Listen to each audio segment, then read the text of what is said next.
بسم اللہ الرحمن الرحیم۔ کل گزشتہ 22ویں پارے کے اندر سورہ فاطر کے بارے میں کچھ باتیں بتانا رہ گئی تھی۔ سورہ فاطر جو ہے اس کا نام فاطر اس لیے رکھا ہے کہ یہ سورت کا جو ابتدائی حصہ ہے اللہ تبارک و تعالیٰ نے اسی نام سے اس کو موسوم فرمایا ہے۔ الحمدللہ فاطر السماوات والارض، فاطر کے لفظ سے ہی اس سورت کی ابتدا ہے، اس لیے اللہ تبارک و تعالیٰ نے اس سورت کا نام فاطر رکھا ہے۔ یہ سورت کے اندر بھی توحید، رسالت، معاد، آخرت سارے مضامین کو تفصیل سے بیان فرمایا ہے، جو بار بار ہر سورت میں آ رہا ہے۔ اور اس کی وجہ میں نے آپ کو بتائی تھی کہ یہ تینوں جو ہے یہ اسلام کی جڑ ہے۔ اگر کوئی آدمی توحید کو نہیں مانتا تو دائرہ اسلام سے نکل جائے گا، رسالت کو نہیں مانتا دائرہ اسلام سے نکل جائے گا، آخرت اور معاد کو نہیں مانتا تو بھی اسلام سے نکل جائے گا۔ اس لیے سوچئے کہ اللہ تبارک و تعالیٰ کو اپنے بندوں سے کتنی محبت ہے۔ جب کسی آدمی کے کسی سے محبت ہوتی ہے تو خطروں کی جگہ سے بار بار متنبہ کیا جاتا ہے اس کو، اور کرتے ہیں۔ جیسے بیٹا کہیں گھومنے کے لیے جاتا ہے تو ماں باپ کتنے متفکر ہو جاتے ہیں، بیٹا وہاں تو جا رہا ہے لیکن سنبھالنا، وہاں کا ماحول اچھا نہیں ہے، وہاں یہ خطرہ ہے، بہت ساری نصیحتیں کر کے بھیجتے ہیں۔ اللہ تبارک و تعالیٰ اسی طریقے سے اپنے بندے کو یہ تین چیزوں کی طرف خاص طور پہ دھیان دے رہے ہیں۔ اے میرے بندے، کہیں ایسا نہ ہو پوری زندگی اچھے اعمال کر رہا ہے لیکن تیری توحید میں گڑبڑ ہے، تیری رسالت میں گڑبڑ ہے، تیرے معاد اور آخرت کے بارے میں گڑبڑ ہے، کہیں ایسا نہ ہو کہ تو جہنم میں چلا جائے۔ اس لیے بار بار یاد دہانی کروا رہے ہیں۔ تو ایک مضمون تو سورہ فاطر کے اندر یہ بیان کیا ہے، اس کے بعد میں دوسرا مضمون جو ہے وہ قدرت خداوندی کو بیان فرمایا ہے۔ تقریباً صفحہ یا 2 صفحے کے قریب ہے، اللہ تبارک و تعالیٰ نے قدرت خداوندی کو بیان فرمایا ہے۔ جیسے مثال کے طور اللہ نے فرمایا کہ میرے بندو، تم اپنی فطرت کو یاد کرو، میں نے تمہیں مٹی سے بنایا ہے، پھر تمہارے اندر سے میں نے جوڑے بنائے ہیں، پھر میں نے بعض لوگوں کو لمبی عمر دے دی، بعض لوگوں کو بچپن ہی میں اٹھا لیا۔ تم جو بھی اعمال دنیا میں کرتے ہو سارے اعمال لکھے جاتے ہیں۔ میری قدرت کو پہچانو۔ ایک ہی سمندر میں ایک طرف میٹھا پانی چلاتا ہو اور ایک طرف کھارا پانی چلاتا ہو، حالانکہ دونوں کے درمیان میں کوئی دیوار نہیں ہے، میری قدرت کا ایک پردہ لگا ہوا ہے، ایک دوسرے پر فوقیت نہیں لے جا سکتے، ایک دوسرے کے ساتھ مل نہیں سکتے۔ اسی طریقے پر جب سمندر میں تم سفر کرتے ہو، کشتی میں، جہاز میں بیٹھ کے، جب طوفانی آتی ہے، طوفان آتا ہے، اس وقت تم کس کو یاد کرتے ہو؟ مجھے ہی تو یاد کرتے ہو۔ غرض اللہ تبارک و تعالیٰ نے بہت ساری قدرت کی نشانیوں کو بیان فرمایا ہے، اور مطلب اس کا یہ ہے کہ جب آدمی کسی آدمی کی عزت اپنے دل میں بٹھاتا ہے تو اس آدمی کی بات کا ماننا اس کے لیے آسان ہوتا ہے، اور ہم سب کو بہت اچھا تجربہ ہے۔ کسی آدمی کی عزت جب ہمارے دل میں ہوتی ہے، اس کی عظمت ہمارے دل میں ہوتی ہے، اور وہ آدمی جب کوئی بات ہم کو کہتا ہے ہم اس کی مخالفت نہیں کرتے، اس کی بات کو آمنا صدقنا کہہ کے قبول کر لیتے۔ اللہ تبارک و تعالیٰ قدرت کی نشانیاں بار بار بیان فرما کے اشارہ کر رہے ہیں کہ اے میرے بندے، تیرے دل کے اندر میری عظمت کا آنا ضروری ہے۔ اگر تیرے دل میں میری عظمت نہیں آئی تو تو میری نافرمانی کرنے سے نہیں ڈرے گا۔ آج ہم سب اپنی زندگی میں اپنے غریبان میں جھانک کے دیکھے کہ میں اگر اللہ کی نافرمانی کر رہا ہوں تو کیوں کر رہا ہوں؟ اگر نمازیں کھلے عام توڑ رہا ہوں، میں چھوڑ رہا ہوں تو کیوں چھوڑ رہا ہوں؟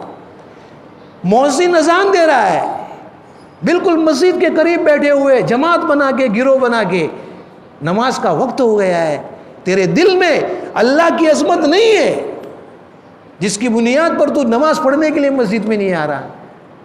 رمضان کا مبارک مہینہ، رمضان کے روزے رکھنا فرض، کیا تجھے یہ اللہ کی ندا سمجھ میں نہیں آتی؟ کھلے عام روزہ توڑ رہا ہے، ارے میں تو بہت کمزور آدمی ہوں، میں کہاں سے روزہ رکھ سکتا ہوں؟ ارے اللہ کے بندے، دنیا کے خاطر تو نے کیسی کیسی تکلیفیں برداشت کی ہے، کیا اللہ کے لیے 30 دن کے روزے نہیں رکھ سکتا؟ معلوم یہ ہوا کہ جس آدمی کے دل میں عظمت ہوتی ہے، اس ذات کی ہر بات کا ماننا اس کے لیے آسان ہوتا ہے، اور اس کی نافرمانی کرنے سے وہ ڈرتا ہے۔ جیسے میں آپ کو ایک آسان مثال بتاؤں، ہمارے محلے میں اگر کوئی پولیس آ جاوے، انسپیکٹر آ جاوے، پورے محلے میں ہلچل مچ جاتی ہے، لوگ ڈر جاتے ہیں، پتہ نہیں کس کو پکڑنے کے لیے آیا ہے، سب گھس جائیں گے گھر میں ڈر کی وجہ سے۔ کیا بات ہے؟ حکومت کی طاقت ہمارے ذہنوں میں ہے، اس کے سامنے ہم جائیں گے، شاید ہمارا وارنٹ لے کے آیا ہو، پکڑ کے لے جائے گا، سارے لوگ گھس جاتے ہیں۔ لیکن اسی محلے میں ایک چھوٹا سا بچہ کھیل رہا ہے، جب وہ پولیس وہاں سے گزرتا ہے تو اس کے پاس میں جائے گا، بلکہ موقع ملے گا تو اس کے جیب میں جو لٹک رہی نا ریوالور، اس کو بھی کھینچنے کی کوشش کرے گا، بیٹا ہٹ جا، پکڑ کے لے جائے گا۔ وہ ڈرتا نہیں ہے۔ کیوں ڈرتا نہیں ہے؟ پولیس کیا ہے، حکومت کیا ہے، اس کی طاقت کیا ہے، اس کا اندازہ اس کو نہیں ہے، اس لیے وہ ڈرتا نہیں ہے۔ بس یہی مثال اپنی ذات پہ فٹ کرو، اللہ کے احکام ہماری طرف متوجہ ہے، ہم کتنے احکام کا پاس و لحاظ رکھتے ہیں اور کتنے احکام کو بجا لاتے ہیں۔ اگر سارے احکام ہماری زندگی میں آ رہے ہیں، سمجھو کہ اللہ کی عظمت ہمارے دلوں میں ہے، اور اگر نہیں آ رہی تو یوں سمجھو کہ اللہ سے تم ڈرتے نہیں ہو۔ تو ایک یہ مضمون بیان فرمایا سورہ فاطر کے اندر، اس کے بعد میں آگے جو ہے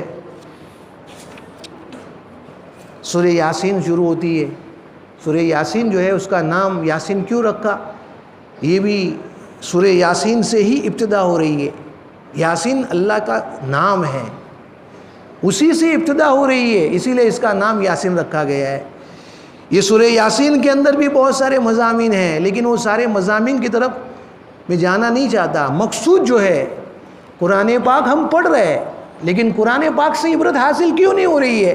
اس لیے کہ ہم جانتے نہیں کہ فرمان خداوندی ہمیں کیا کہہ رہا ہے۔ اس لیے جو ضرورت کی چیزیں ہیں، ایک یہ ہوتا ہے تفسیر جو مدارس میں پڑھائی جاتی ہے بچوں کو، تو وہ تو مستقل ایک علمی بحث ہوتی ہے، لیکن یہاں جو مجمع بیٹھا ہوا ہے، یہ عام مجمع بیٹھا ہوا ہے، اس کے سامنے علمی تفاسیر کوئی معنی نہیں رکھتی۔ اس لیے جو ضرورت کی چیز ہے میں اس کی طرف نشاندہی کر رہا ہوں۔ چنانچہ سورہ یاسین کے اندر ہی اللہ تبارک و تعالیٰ نے 3 نبیوں کے قصوں کو بیان فرمایا ہے۔ 3 نبی، پہلے 2 نبی آئے تھے قرآن پاک کے اندر، ان نبیوں کے نام کا تذکرہ نہیں ہے، بس آئے تھے اللہ کے بندے، مرسلون لفظ استعمال فرمایا ہے کہ آئے تھے۔ لیکن تفسیر کی دوسری کتابوں میں دیکھنے سے پتہ چلتا ہے کہ وہ شہر جو تھا نا، اس کا نام تھا انطاکیہ، وہ شہر کا نام جہاں پر یہ نبی آئے تھے۔ پہلے 2 نبی آئے تھے، دونوں نے ساتھ میں مل کے محنت کرنا شروع کر دیا، لوگوں کو دعوت دینا شروع کر دیا، لوگوں کو اللہ کی طرف بلانا شروع کر دیا، لیکن وہ قوم اتنی بدماش تھی کہ ماننے کے لیے تیار نہیں تھی۔ اللہ تعالیٰ نے ان کی تائید میں ایک تیسرے نبی کو بھیجا۔ کتابوں میں تو اور قرآن میں اس کا کئی تذکرہ نہیں ہے، لیکن تفسیر کی کتابوں میں آتا ہے کہ ایک نبی کا نام صادق تھا، ایک نبی کا نام صدوق تھا، اور ایک نبی کا نام شمعون تھا۔ یہ 3 نام بتائے جاتے ہیں۔ یہ تینوں نبیوں نے مل کے پورے گاؤں کے اندر تبلیغ کا کام کیا، ملاقاتیں کی، لوگوں کے پاس جا کے اللہ کی توحید سمجھائی، لیکن ایک ہونے کے لیے تیار نہیں تھے۔ جیسے ہمارے زمانے میں یہ تبلیغ کا عظیم الشان کام اللہ نے ہم کو کتنا مبارک دیا ہوا ہے، کتنا عظیم الشان کام ہے، یہ نبیوں کا کام ہے۔ ہمارے گاؤں میں اور اطراف میں کتنی جماعتیں رمضان کے مبارک مہینے میں آ رہی ہے.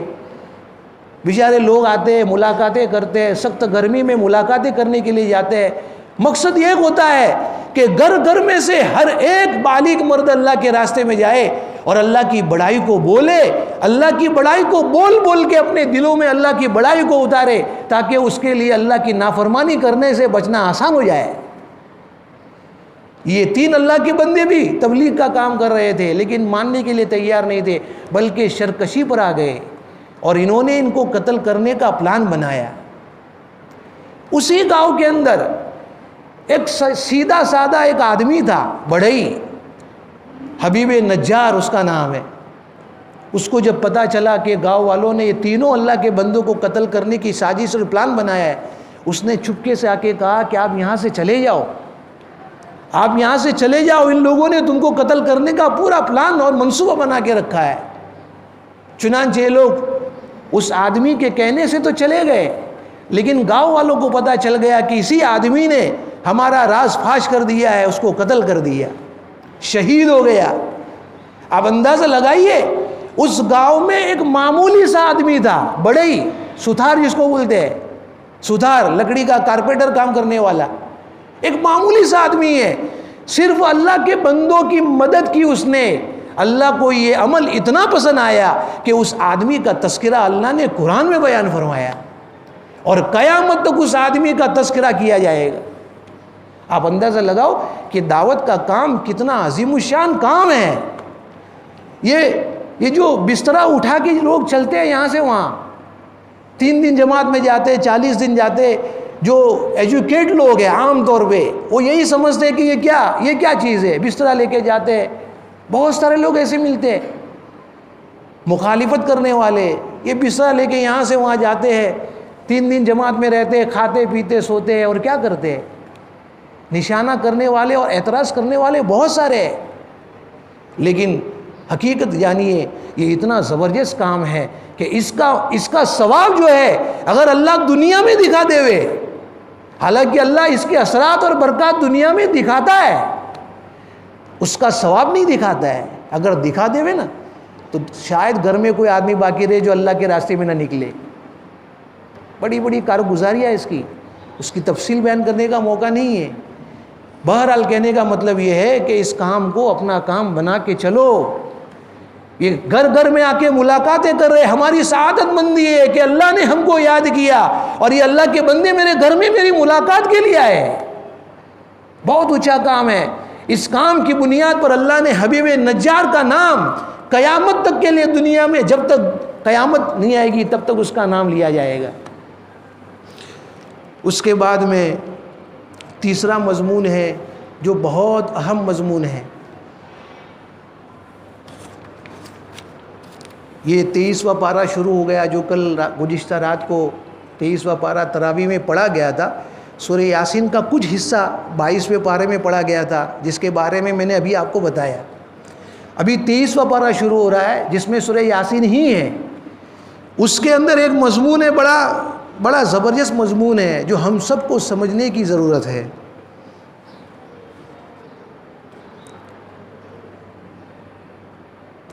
الیوم نختم علی افواہہم وتکلمنا ایدیہم وتشہد ارجلہم بما کانوا یکسبون.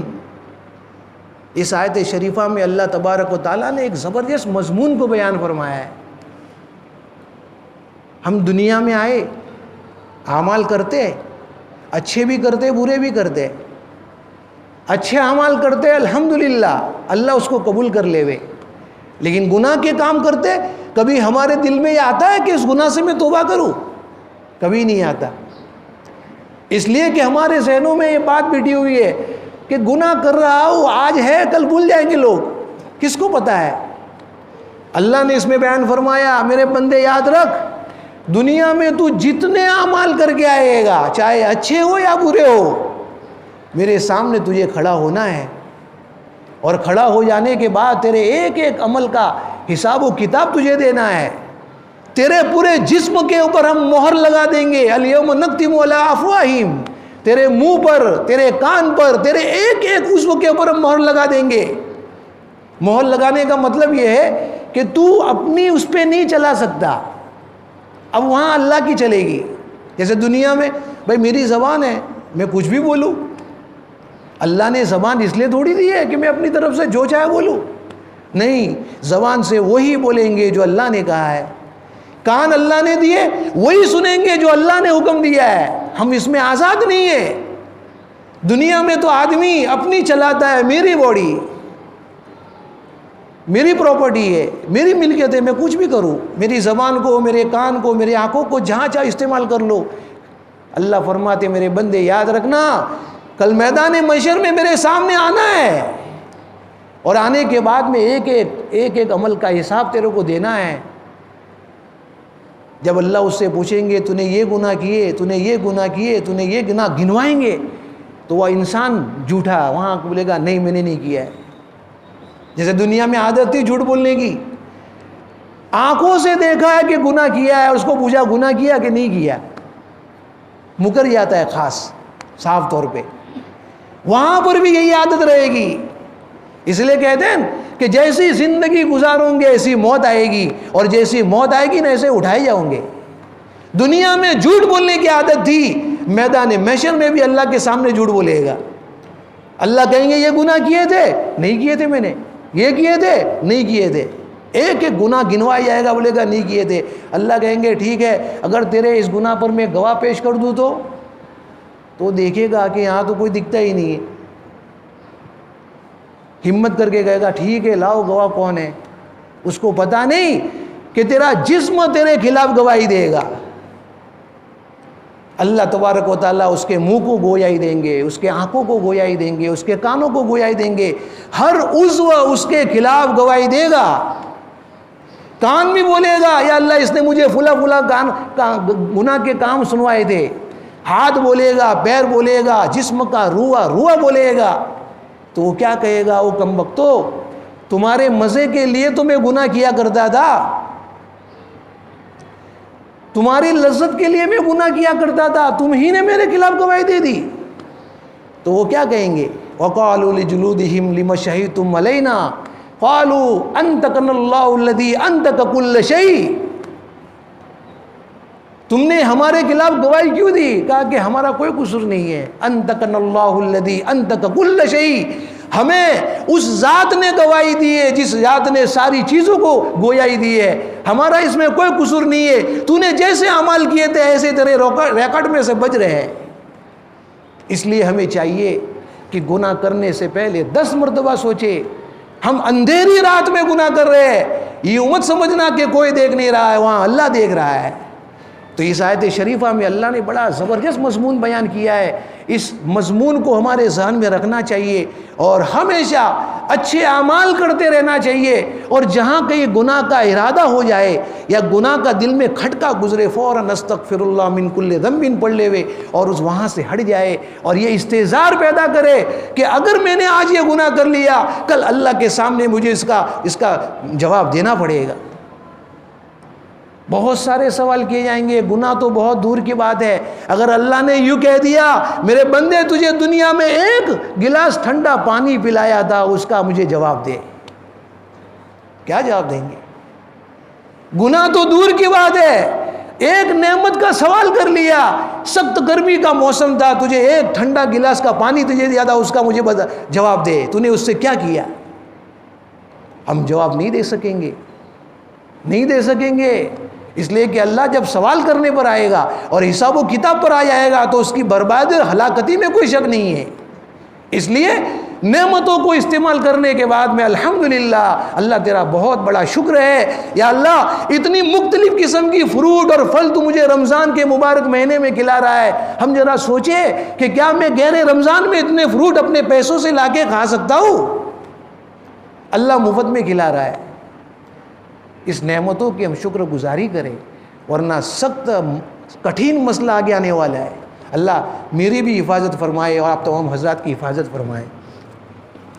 اس کے بعد میں سورہ صافات شروع ہو رہی ہے، حالانکہ مضامین تو بہت سارے ہیں، لیکن جو ضرورت کی چیزیں میں وہی آپ کو بتا رہا ہوں تاکہ کم سے کم ہم کو اس سے عبرت تو حاصل ہو۔ سورہ صافات شروع ہو رہی ہے۔ صافات کا نام سورہ صافات کیوں رکھا ہے، اس کی وجہ بھی وہی ہے کہ سورت کا پہلا لفظ جو ہے نا وہ صافات کا استعمال فرمایا ہے، اسی لیے اس سورت کا نام سورہ صافات ہے۔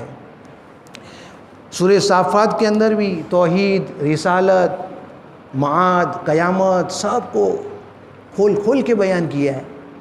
لیکن یہ جو پہلی آیت ہے والصافات صفا فالزاجرات زجرا فالتالیات ذکرا، یہ اصل میں مشرکین کے ایک بد عقیدے کا ازالہ ہے، مشرکین کا ایک برا عقیدہ تھا۔ بعض لوگ یوں کہتے تھے کہ فرشتے اللہ کی بیٹیاں ہیں، نعوذ باللہ، اور بعض لوگ کہتے تھے کہ فرشتے جو ہے نا وہ ہمارے معبود ہیں۔ دو قسم کے گروہ تھے مشرکین میں، تو اللہ تعالیٰ نے یہ دونوں گروہ کا ازالہ فرمایا کہ تم دونوں کا عقیدہ غلط ہے۔ اللہ نے فرشتوں کی صفات بیان فرمائی، قسم ہے ان فرشتوں کی جو صف بنا کے کھڑے رہتے ہیں، قسم ہے ان فرشتوں کی جو ڈانٹ ڈپٹ کرتے رہتے ہیں، قسم ہے ان فرشتوں کی جو قرآن کی تلاوت اور کتابوں کی تلاوت کرتے رہتے ہیں۔ آپ ذرا ترجمہ سے سوچئے، یہ ساری صفات کس کی ہو سکتی ہے؟ ایک عابد کی ہی ہو سکتی ہے، معبود کی نہیں ہو سکتی۔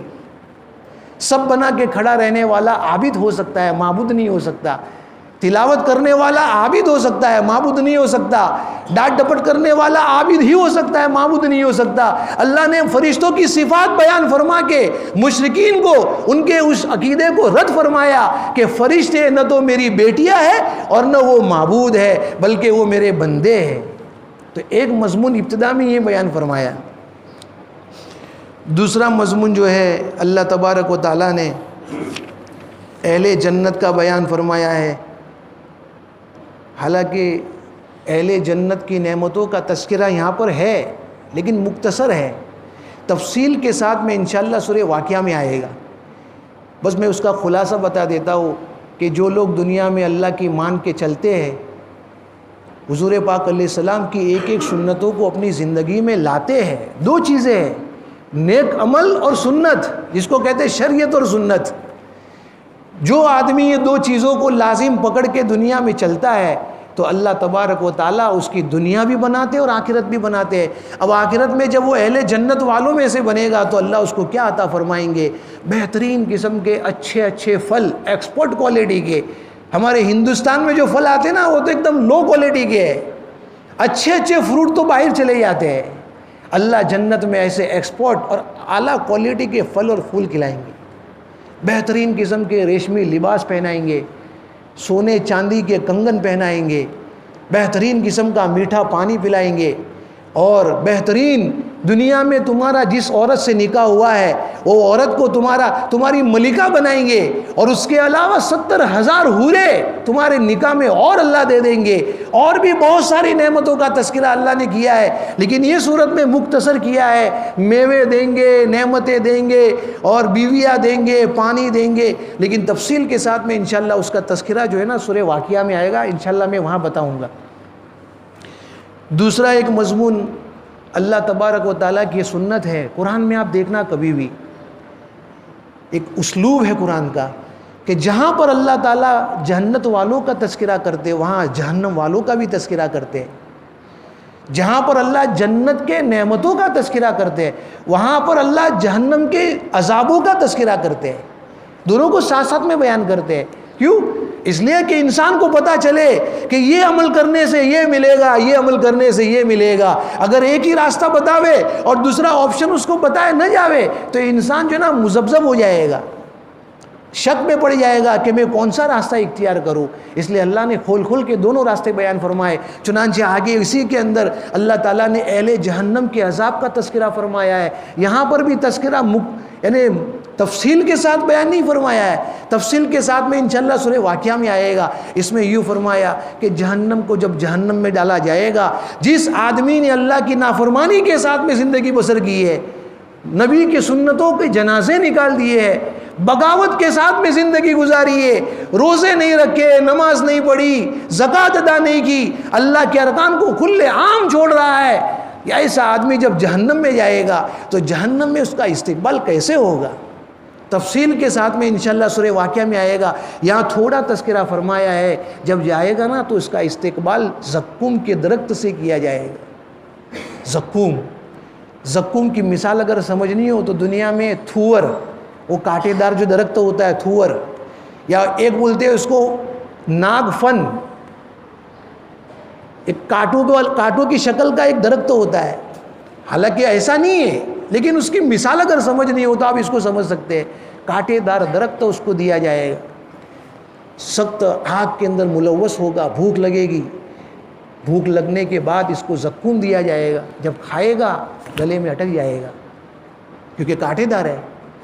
اٹک جانے کے بعد میں نہ باہر نکال سکتا ہے، نہ پیٹ میں اندر ڈال سکتا ہے، چلائے گا پانی دو پانی دو پانی دو، چلائے گا۔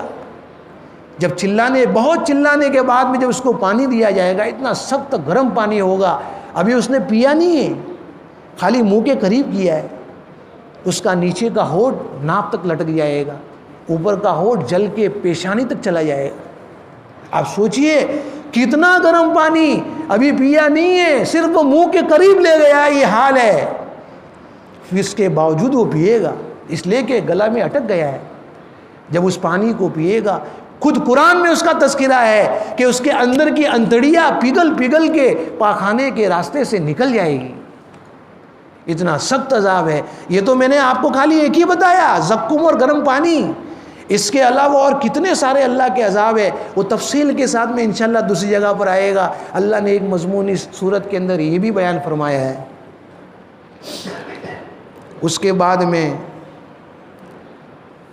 حضرت نوح علیہ السلام، حضرت ابراہیم علیہ السلام اور حضرت یونس علیہ السلام اور حضرت لوط علیہ السلام، یہ 4 نبیوں کے تذکرے اس سورت کے اندر بیان فرمائے ہیں۔ سب سے پہلے نوح علیہ السلام، 4 نبیوں کے قصے ہیں۔ قصے بیان کرنا مقصود نہیں ہے، مقصود یہ ہے کہ اس قصے کے اندر اللہ تبارک و تعالی ہمیں کیا سمجھانا چاہتے ہیں۔ نوح علیہ السلام کا قصہ، 950 سال تک تبلیغ کا کام کیا ہے۔ آج ہم ایک چلہ لگا کے آتے ہیں یا 4 مہینہ لگا کے آتے ہیں تو اپنے آپ کو مبلغ اعظم سمجھتے ہیں، میں تو بہت بڑا علامہ بن گیا۔ یہ میں اپنی آنکھوں کی دیکھی ہوئی بات بتا رہا ہوں۔ اللہ کے راستے میں نکلے بہت بڑی نعمت ہے، لیکن اللہ کے راستے میں جانے کے بعد 4 مہینہ لگانے کے بعد ایک جاہل قسم کا آدمی ایک عالم کو کچھ نہیں سمجھتا ہے، جو بیچارہ مکتب میں پڑھاتا ہے کچھ نہیں سمجھتا ہے۔ کیا ہم تبلیغ میں جا کے یہی سیکھ کے آئے؟ بہت سارے لوگوں کا مزاج بن گیا ہے، 4 مہینے لگا کے آ گئے، تھوڑا بیان کرتے آ گیا، اب ایک عالم ہے جس کو بیان کرنا نہیں آتا اس کو حقیر سمجھتے ہیں۔ یاد رکھیے، ایک عالم کچھ نہیں کر رہا ہے، صرف اپنے مقام میں بیٹھ کے کھانا کھا رہا ہے، سو رہا ہے، اس کی عبادت کا ثواب تمہاری پوری رات کی عبادت کے ثواب کے برابر اس کے برابر نہیں ہو سکتا۔ اتنا بڑا مرتبہ اللہ کے وہاں۔ تو مقصد یہ کہنے کا ہے کہ دعوت کا کام کرے تو کرے، لیکن اس سے ہمارے دل میں کسی اور طبقے کی بے عزتی اور حرمتی نہیں آنی چاہیے۔ آج امت میں یہ تقویٰ پیدا ہوا ہے اور میں نے اپنی آنکھوں سے دیکھا ہے کہ 4 مہینے لگا کے آ گیا، اب بیچارے علماء جو مکتب پڑھانے والے ہیں، جن کو بیان کرنا نہیں آتا، ان کو کچھ نہیں سمجھتے۔ غلط چیز ہے۔ تبلیغ کے اندر ایک اکرام مسلم کی تو ہم نے پڑھا ہے، تو کیا اس میں سے اکرام علماء نکل گیا؟ بہت سخت بات ہے یہ۔ اس لیے ہمارے دل میں دعوت کا کام کرنے سے دن بدن ہمارے اندر خشیت پیدا ہونی چاہیے، اکرام آنا چاہیے، تواضع آنی چاہیے، علماء سے محبت زیادہ آنی چاہیے۔ بہرحال نوح علیہ السلام نے 950 سال تک تبلیغ کا کام کیا، 80 افراد ایمان میں داخل ہوئے۔ ہم چلہ لگا کے آتے اور اگر 4 لوگ بھی جماعت میں نہیں جاتے تو بدزن ہو کے آتے، بولتے فلاں گاؤں والے ایسے ہے، یہ وہ ہے۔ نہیں، ہمارا کام ہے اللہ کے احکام کو پہنچانا، اللہ کے راستے میں نکالنا ہمارا کام نہیں ہے۔ حضرت علی جو ہے نا اس کی مثال دیتے ہیں کہ بندہ جو ہے اس کی طاقت کتنی ہے، ایک پیر کو اٹھانا، اگر دوسرا پیر اٹھانے جائے گا تو گر جائے گا۔ یہی مثال ہمارے پہ فٹ کیے۔ ہمارا کام ہے کسی کو اللہ کے دین کی بات پہنچانا، اس کو پکڑ کے اللہ کے راستے میں نکالنا ہمارا کام نہیں ہے۔ ہمارا کام ہے دعوت کا کام پہنچائے اور مسجد میں آ کے 2 رکعت پڑھ کے اس کے لیے اللہ کے لیے دعا کرے۔ اللہ اپنی قدرت سے اس کو نکالے گا۔ نوح علیہ السلام نے کتنی تکلیفیں برداشت کی، کتنی صعوبتیں برداشت کی، اس کے نتیجے میں 80 افراد ایمان میں داخل ہوئے۔ اللہ نے وہ واقعہ بیان فرمایا ہے۔ اس کے بعد ابراہیم علیہ السلام کا، ابراہیم علیہ السلام کے 2 واقعہ بیان فرمائے، اشارہ کر رہا ہوں میں۔ ایک واقعہ تو وہ قوم والا ہم سب جانتے ہیں، بارہا سنتے ہیں کہ ابراہیم علیہ السلام اپنی قوم میں جا کے دعوت کا کام کر رہے تھے، توحید کی دعوت دے رہے تھے۔ ایک مرتبہ میلے کا دن لگ گیا، لوگوں نے کہا ابراہیم چل ہمارے ساتھ میں میلے میں۔ اب یہ کیا بولے، نہ بولے تو بولیں گے یہ ہمارے دین سے پھر گیا۔ تو ابراہیم علیہ السلام نے عذر پیش کیا، انی سقیم، میں بیمار ہوں، میں نہیں آ سکتا، آپ لوگ جائیے۔ اب سقیم کے معنی کیا ہے، تفصیل سے مفسرین نے یہاں پر بیان کیا۔ نبی نے جھوٹ نہیں بولا ہے، توریہ کیا ہے۔ توریہ کا مطلب یہ ہوتا ہے کہ لفظی اعتبار سے سامنے والا کچھ اور سمجھے اور میرے دل میں کچھ اور مراد ہو، اور یہ اگر شریعت کا کوئی حکم نہیں ٹوٹتا ہے اور توریہ کر رہا ہے تو یہ جائز ہے۔ لیکن اگر توریہ اس لیے کر رہا ہے تاکہ شریعت کا کوئی حکم ٹوٹے تو یہ جائز نہیں ہے۔ جیسے مثال کے طور پہ زکوٰۃ فرض ہے، 6 مہینے ہو گئے، 6 مہینے باقی ہے، تو میں کیا کرتا ہوں کہ 6 مہینے ہو گئے، اپنا مال پورا اپنی بیوی کو ہدیہ میں دے دیا، بھائی تو اپنے پاس میں رکھ۔ 6 مہینے اس کے پاس میں رکھ کے 6 مہینے کے بعد پھر سے میں نے لے لیا۔ یہ توریہ کیا اس نے، لیکن یہ توریہ کرنا گناہ ہے، اس لیے کہ اس سے زکوٰۃ کا حکم ٹوٹ رہا ہے۔ اور ابراہیم علیہ السلام نے جو توریہ کیا تھا اس سے شریعت کا کوئی حکم نہیں ٹوٹ رہا ہے، بلکہ اس سے جو بت پرستی جو ہے اس سے بیزاری کا اعلان ہو رہا ہے۔ بہرحال انہوں نے معذرت پیش کر دی، وہ چلے گئے، اور انہوں نے بت خانے میں جا کے پوری تفصیلی واقعہ آپ نے سنا ہوگا، جا کے سارے بتوں کو توڑ دیا، ایک بڑے بت کے کندھے پہ کلاڑی کو رکھ دیا اور وہاں سے چلے گئے۔ گاؤں والے جب میلے میں سے آئے، دیکھا کہ ہمارے بتوں کے ساتھ میں یہ معاملہ کیا گیا ہے، لوگ سمجھ گئے کہ ابراہیم ہی کر سکتا ہے۔ اب ابراہیم علیہ السلام کو دیکھو، دعوت 2 قسم کی ہوتی ہے، ایک دعوت قولی ہوتی ہے اور ایک دعوت عملی ہوتی ہے۔ دعوت قولی کا مطلب یہ ہے کہ ہم زبان سے لوگوں کو دعوت دے رہے ہیں، اور یہ ہوتا ہے دعوت عملی، عمل کر کے لوگوں کو دعوت دے رہے ہیں۔ ابراہیم علیہ السلام نے یہ جو ابھی کام کیا نا، یہ دعوت عملی ہے، دعوت قولی نہیں ہے، دعوت عملی ہے۔ جب سارے لوگ آئے، دیکھا کہ ٹوٹا ہوا ہے، کہا ابراہیم کر سکتا ہے اور کوئی نہیں کر سکتا ہے۔ چنانچہ ابراہیم علیہ السلام کو پوچھا تم نے کیا ہے، مجھے کیا پوچھتے ہو، انہی کو پوچھ لو، بڑا بت جو ہے جس کے کندھے پہ کلاڑی ہے اسی کو پوچھ لو۔ تو انہوں نے کیا کہا، اے ابراہیم تو جانتا تو ہے کہ ہمارے بت بولتے نہیں ہیں۔ ابراہیم علیہ السلام کو یہی بات ان سے نکلوانی تھی، تو جانتا ہے ہمارے بت بولتے نہیں، سنتے نہیں، کسی کی مدد نہیں کر سکتے، کسی کو نقصان نہیں پہنچا سکتے، تو ہم اس کو کیسے پوچھے؟ تو آپ نے کیا فرمایا، تو پھر ایسے بتوں کی تم عبادت کیوں کرتے ہو جو سنتے نہیں، سمجھتے نہیں، نہ تم کو نفع پہنچا سکتے نہ تم کو نقصان پہنچا سکتے۔ تو اللہ تبارک و تعالیٰ نے ایک واقعہ یہ بیان فرمایا۔ دوسرا واقعہ ابراہیم علیہ السلام کا وہ جو مشہور ہے، ہم نے سنا ہے، اسماعیل علیہ السلام کے ذبح کرنے کا، میں اشارہ کر رہا ہوں، تفصیل بیان نہیں کروں گا میں۔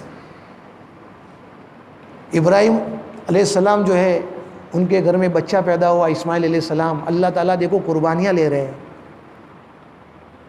اپنے برگزیدہ بندوں سے قربانیاں لے رہے ہیں۔ ایک بچہ پیدا ہوا ہے، ماں باپ کو کتنی محبت ہوتی ہے، کہا ابراہیم امتحان کے لیے تیار ہو جاؤ، اور امتحان بھی کیسا، خواب میں دکھا رہے ہیں، خواب میں دکھا رہے ہیں کہ میں اپنے بچے کو ذبح کر رہا ہوں۔ اگر ہم اور تم ہوتے تو تعویل کرتے، چلو یہ تو خواب ہے، وہ تو ایسے آتے رہتے ہیں، لیکن نبی کا خواب سچا ہوتا ہے۔ ابراہیم علیہ السلام فوراً سمجھ گئے کہ اللہ تعالیٰ میری آزمائش کرنا چاہتا ہے، خلیل اللہ کا جو لقب مجھے ملا ہے وہ ایسے تھوڑی ملے گا، اس کے لیے مجھے کتنی آزمائش سے چلنا پڑے گا۔ ابراہیم علیہ السلام جو ہے تیار ہو گئے، اور صبح میں اپنے بیٹے کو کہتے، بیٹا میں نے ایسا ایسا خواب دیکھا ہے، تمہاری کیا رائے ہے؟ ماذا ترى، تمہاری کیا رائے ہے؟ اسماعیل بھی کس کے بیٹے ہیں؟ خلیل اللہ کے بیٹے ہیں۔ کہا کہ ابا آپ کو جو خواب میں بتا کیا کر کے گزر جاؤ، میں بھی انشاءاللہ تیار ہوں، ستجدونی انشاءاللہ من الصابرین، جیسا باپ ایسا بیٹا۔ اسی لیے کہا جاتا ہے کہ اگر اپنی اولاد کو نیک بنانا چاہتے ہو تو سب سے پہلے ماں باپ کو نیک اور دیندار بننا پڑے گا۔ ماں باپ دیندار نہیں ہے، اللہ کی نافرمانی کے ساتھ میں زندگی بسر کر رہے ہیں، اور خواب رکھتے ہیں کہ میرا بیٹا جو ہے حسن بصری بن جاوے، علامہ بن جاوے، فہامہ بن جاوے، کیسے بن سکتا ہے؟ تمہاری پہلی بنیاد ہی غلط ہے، تو تمہاری اولاد کیسے نیک بن سکتی؟ جیسے باپ تھے ایسے بیٹے تھے۔ چنانچہ اللہ کے حکم سے ذبح کرنے کے لیے لے جا رہے، پورا تفصیلی واقعہ ہے، میں اشارہ کر رہا ہوں خالی۔ راستے میں شیطان آیا، پھسلایا، پھر سے کنکری ماری، پھر سے آیا، 3 مرتبہ ساتھ کنکریاں ماری ہے۔ اللہ نے اس کو جو ہے نا حاجیوں کے لیے کیا ہے، مختص کر دیا۔ جمرے، اولا، عقبہ، اوسط کو جو مارتے ہیں کنکریاں، یہ اسی کا پس منظر ہے۔ چنانچہ لے گئے مذبح خانے میں، بچے دیکھو اب قربانی کیسی دے رہے۔ ایک باپ جو بڑی عمر کا ہے، بڑی عمر کے بعد میں گھر میں بچہ پیدا ہوا ہے، ذبح کرنے کے لیے جا رہا ہے، کتنے اپنے سینے میں کیسا انہوں نے پتھر رکھا ہوگا، اور بیٹا بھی کتنا زبردست تھا، ابا جان مجھے سیدھا مت سلانا، مجھے الٹا سلا دو، تاکہ اگر میں آپ سیدھا سلائیں گے میری نظریں تمہاری نظروں سے ملے گی تو شفقت پدری سامنے آئے گی اور تم ذبح نہیں کرو گے، مجھے الٹا لٹا دو تاکہ تمہاری محبت میں اپنی آنکھوں سے نہ دیکھ سکوں۔ کتنی وسیع ہے۔ ابراہیم علیہ السلام کو بیٹا نصیحت کر رہا ہے، ابا جان اپنے کپڑے کو سمیٹ لینا، کہیں میرے آنکھ کے فوارے تمہارے کپڑے پر نہ اڑے، ابا جان چاقو کو تیز کرنا، ایک ہی جھٹکے میں خلاص کر دینا، آہستہ ایسا کاٹوں گے تو تم کو بھی تکلیف ہوگی مجھے بھی تکلیف ہوگی، ابا جان ذبح کرنے کے بعد میں میرے کپڑے گھر پہ مت لے آنا ورنہ میری امی دیکھے گی تو وہ بھی روئے گی۔ بچہ کہہ رہا ہے، آسمان کا رب دیکھ رہا ہے، سارا منظر دیکھ رہا ہے۔ اللہ کسی کو برباد نہیں کرتے، یہ تو امتحان ہے۔ امتحان کے اندر ذبح کر رہے لیکن ذبح ہی نہیں ہو رہا ہے۔ لکھا ہے کتابوں میں کہ اللہ نے ان کے گردن اور چھری کے درمیان میں ایک پیتل کا ٹکڑا رکھ دیا تھا۔ ابراہیم علیہ السلام کو نظر نہیں آ رہا تھا، وہ تو ذبح کر رہے تھے گردن کے اوپر، لیکن اللہ نے اپنی قدرت سے ایک پیتل کا ٹکڑا رکھ دیا تھا کہ وہ کاٹ رہے تھے، کٹ ہی نہیں رہا تھا۔ جب ان تک محنت کر لی تو اللہ کی طرف سے ندا آئی، اے ابراہیم تم نے اپنا خواب سچ کر دکھایا، اب تم نے اپنے امتحان میں کامیاب ہو گئے، جاؤ تمہاری قربانی قبول ہو گئی۔ اور جبرائیل علیہ السلام آسمان سے ایک جنتی مینڈا لے کر آئے اور اسی کو ذبح کر دیا۔ تب سے یہ سنت چلی ہے، سنت ابراہیمی، جو عید الاضحیٰ کے اندر بکروں کی قربانی کرتے ہیں۔ 2 نبیوں کے قصے ہو گئے۔ تیسرا قصہ جو ہے وہ یونس علیہ السلام کا ہے۔ اگر کسی ساتھی کو کوئی تقاضا وغیرہ ہو، کوئی سامان وغیرہ لانا ہو تو جا سکتا ہے، ایسا کوئی ہے نہیں، کیونکہ یہ ہماری نا یہ نفلی مجلس ہے، کوئی واجب اور فرض تو نہیں ہے، لیکن کوئی ساتھی کو کوئی کام ہو تو جا سکتا ہے بلا تکلف، کچھ مجلس کے آداب کے خلاف نہیں ہوگا۔ تیسرا قصہ یونس علیہ السلام کا ہے۔ یونس علیہ السلام جو ہے نینوا، ایک شہر کا نام ہے نینوا، وہاں پر آپ کو نبی بنا کے بھیجا۔ بس اب 10 منٹ میں 5 منٹ میں انشاءاللہ ختم کر دیتا ہوں میں۔ نینوا میں گئے، اللہ نے بھیجا، تقریباً 1 لاکھ سے زائد لوگ وہاں پر تھے، بہت بڑا قبیلہ تھا وہ۔ یونس علیہ السلام کو بھیجا کہ آپ جائیے اور وہاں جا کے دین کا کام کیجئے۔ اب گئے، بہت سمجھایا لیکن مانتے ہی نہیں ہیں، جیسے آج کے زمانے میں نہیں مانے تو نہ مانے، ہمارا کام ہے لوگوں کو دین کی دعوت پہنچانا، باقی آگے کا کام اللہ کے سپرد چھوڑ دو، انشاءاللہ اللہ جو ہے نا اس کے دل میں بات ڈالیں گے، ہمارا کام ہے صرف دعوت دینا۔ تو یہ یونس علیہ السلام دعوت دے رہے لیکن کوئی قبول ہی نہیں کر رہا ہے، پریشان ہو گئے۔ ان سے ایک چوک ہو گئی، گناہ نہیں ہوا، چوک ہو گئی، اللہ کے حکم دینے سے پہلے غصے ہو کے نکل گئے۔ اللہ نے نہیں کہا تھا کہ نکل جاؤ، لیکن غصے ہو کے بعض مرتبہ ایسا ہوتا ہے کہ باپ جو ہے نا اپنی اولاد کو بار بار سمجھاتا ہے، نہیں مانتا تو خود بھاگ جاتا ہے گھر پہ سے، جاؤ میرے کو نہیں رہنا ہے گھر پہ۔ تو یونس علیہ السلام بھی اس گاؤں کو اور شہر کو چھوڑ کے چلے گئے اور وہاں سے نکل گئے اور بد دعا کر دی، دیکھو میں نے بد دعا کی اللہ سے، اب تمہارے پر عذاب آئے گا، تم میری بات کو نہیں مانتے ہو، عذاب آئے گا اللہ کا، 3 دن کا انتظار کرو اللہ کا عذاب آئے گا۔ ایسا غصے ہو کے بد دعا دے کے نکل گئے۔ اب نکل کے باہر آئے تو طوفان لگا ہوا ہے، سامنے سمندر ہے، سمندر کے پاس میں کشتی تھی، لوگ سوار ہو کے جا رہے، جیسے ہوتا ہے ایک جگہ سے دوسری جگہ جانا ہو تو لوگ جاتے رہتے، تو وہاں کشتی میں یہ بھی سوار ہو گئے۔ اب مجھے یہاں شہر میں رہنا ہی نہیں ہے، کشتی میں سوار ہو کے گئے، 20 سمندر میں بھنور آیا اور سخت طوفان آیا، تو وہ جو ملا ہوتا ہے کشتی چلانے والا، اس نے کہا کہ بھائی بہت سخت طوفان آ رہا ہے، ایسا لگتا ہے کہ اس کشتی میں کوئی بھگوڑا غلام اپنے آقا سے بھاگ کے آیا ہے، بھائی جو بھی ہو وہ کشتی میں سے اتر جاوے ورنہ کشتی بچے گی نہیں۔ اب سارے ایک دوسرے کا منہ تاک رہے، وہ کون ہے ایسا کون ہے؟ یونس علیہ السلام سمجھ گئے کہ میں ہی وہ بھگوڑا غلام ہوں، اللہ سے بھاگ کے آیا ہوں۔ تو یونس علیہ السلام نے کہا کہ بھائی میں ہی ہوں، خود نے اقرار کیا سب کے سامنے کہ میں بھگوڑا غلام ہوں، اللہ کی نافرمانی کر کے میں آ گیا ہوں، اس لیے مجھے ہی سمندر میں ڈال دو۔ تو لوگوں نے کہا کہ نہیں آپ تو اللہ والے ہیں، بزرگ آدمی ہیں، آپ سے ایسا نہیں ہو سکتا، چلو ایک کام کرو قرآن اندازی کرتے۔ قرآن اندازی کی پہلی مرتبہ تو یونس علیہ السلام کا نام، نہیں چلے گا، دوسری مرتبہ کرو، دوسری مرتبہ کیا تو بھی یونس کا نام، نہیں یہ نہیں چلے گا، یہ تو اللہ والے بندے، اللہ والے، ان کا نام کیسے آتا ہے؟ چلو آخری مرتبہ کرتے، جب تیسری مرتبہ کیا تو بھی یونس علیہ السلام کا نام، تینوں مرتبہ انہیں کا نام۔ یونس علیہ السلام نے کہا کہ بھائی آپ ٹینشن مت لو، میں گنہگار ہوں، میں بھگوڑا غلام ہوں، میں خود چھلانگ مارتا ہوں۔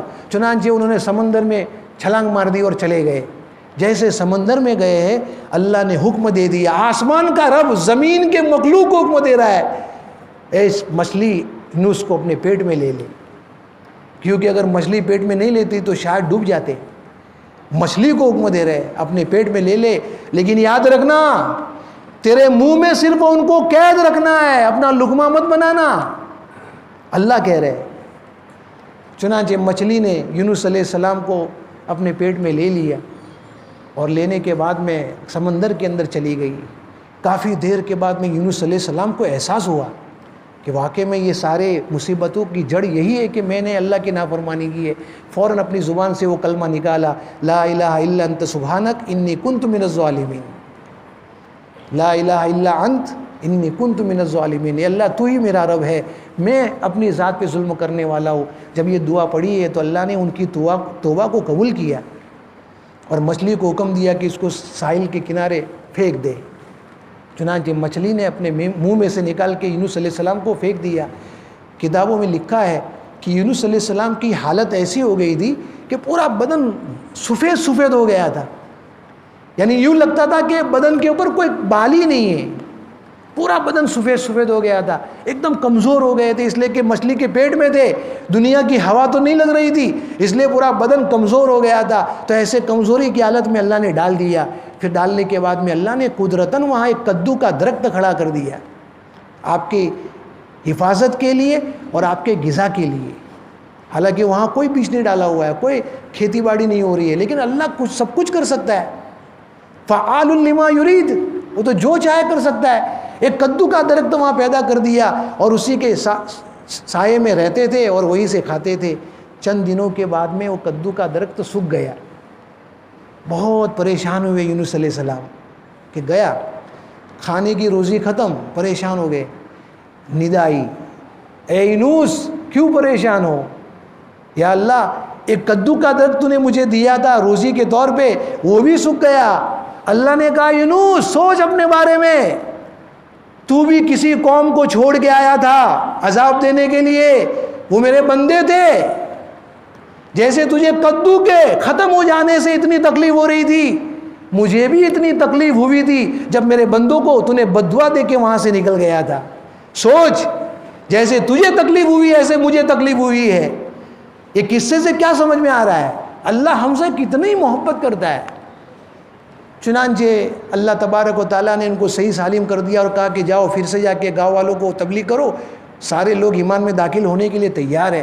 اچھا وہاں عذاب کیوں نہیں آیا؟ عذاب اس لیے نہیں آیا کہ یونس علیہ السلام تو وہاں سے چلے گئے، لیکن گاؤں والوں کو بعد میں پچھتاوا ہوا، یہ اللہ کا بندہ تھا، ہم کو بہت سمجھا رہا تھا، ہم نہیں مان رہے تھے، عذاب آنے والا ہے۔ سارے لوگ میدان میں نکلے، سارے لوگوں نے مل کے اللہ سے دعا کی یا اللہ عذاب کو ہٹا دے۔ اللہ نے عذاب کو ہٹا دیا۔ حالانکہ اللہ کی ایک سنت ہے کہ نبی کے سمجھانے کے بعد اگر قوم نہیں مانتی ہے اور اگر نبی بد دعا دے کے چلا جاتا ہے تو اب اس عذاب کو روکنے کے لیے کوئی بیچ میں آڑ نہیں ہو سکتی ہے۔ الا قوم یونس، اللہ نے قرآن میں فرمایا کہ یونس علیہ السلام کی قوم ایک ایسی قوم تھی کہ بد دعا دینے کے بعد، عذاب کو آنکھوں سے دیکھنے کے بعد بھی اللہ نے اس عذاب کو ہٹا دیا۔ تو یہ مختصر قصہ اللہ تبارک و تعالیٰ نے اس صورت کے اندر بیان فرمایا ہے۔ سارے قصوں کا خلاصہ یہ ہے، ابھی بھی بہت ساری چیزیں باقی رہ گئی، انشاءاللہ کل کے سبق میں انشاءاللہ اللہ نے چاہا تو بیان کر دوں گا۔ بس دعا کرو کہ اللہ جو ہے اس دعوت کی عظیم الشان محنت کے لیے ہم سب کو قبول فرما دے گا۔ بہت اونچا کام ہے، رمضان کا مبارک مہینہ چل رہا ہے، دعاؤں کے اندر خاص طور پہ اس کام کو مانگو۔ یہ نبیوں والا کام ہے، یہ کام کرنے والے معمولی نظر آ رہے ہیں، لیکن ان کے دل کے اندر اللہ جو ڈال رہا ہے نا، بڑا زبردست کام ہے، اس لیے اس کام کی قدر کرے۔ اللہ مجھے بھی توفیق عطا فرمائے اور آپ تمام حضرات کو بھی۔ اور یہ اخیری اب تیسرا عشاء شروع ہو چکا ہے، اعتکاف کرنے والے اعتکاف کریں گے۔ ہم جو ہے اگر کچھ عذر کی وجہ سے نہیں بیٹھ سکتے ہیں تو کم سے کم ہم مسجد میں اکثر وقتوں کو ہم گزارے، قرآن کی تلاوت کرے، نوافل کا اہتمام کرے، تسبیحات کی پابندی کرے، اللہ سے مانگے۔ دنیا 11 مہینے بہت کمائی ہے، دنیا کے پیچھے 11 مہینے بہت دوڑے ہیں، ایک مہینہ اور ایک مہینے میں بھی صرف 10 دن باقی ہے۔ اگر 10 دن میں ہم اللہ کے در پہ پڑ جائے اور اللہ سے اپنے دعاؤں اور گناہوں کی یاد کر کے اللہ سے مانگے تو انشاءاللہ اللہ ہمارے سارے گناہوں کو معاف کر دے گا۔ وآخر دعوانا الحمدللہ رب العالمین۔